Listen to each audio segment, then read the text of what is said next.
Groundhog Day.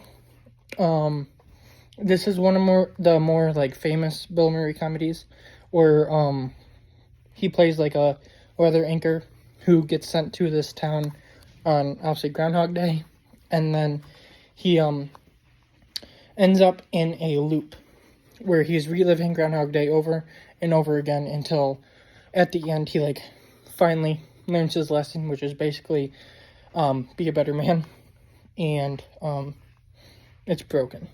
So in a sense, his character in this kind of has like the same arc that he does in Scrooged.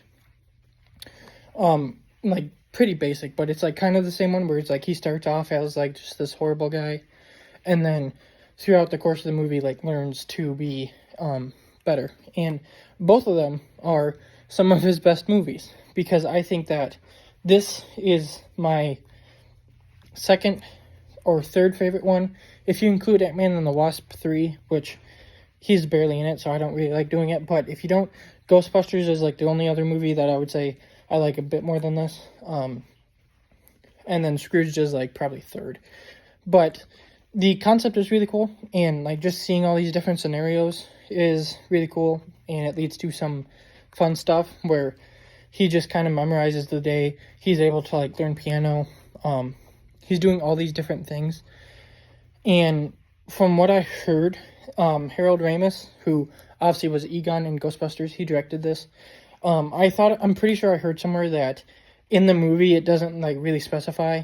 It's kind of leaning towards like I think in the movie it might have been like, I don't know. Anyway, Harold Ramis said that he wanted it to be like 10 years that he was stuck in the loop, and obviously he wasn't able to like really fit that into the movie, but like that's what his whole like thought process was while directing the movie, was that Bill Murray's character was in the loop for 10 years. And if that's actually what happened, like that's gotta suck.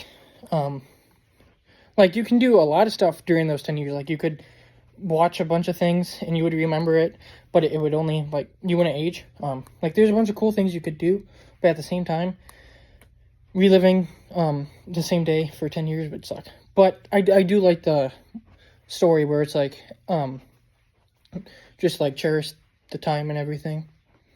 And I think that the like love story between him and her is pretty good.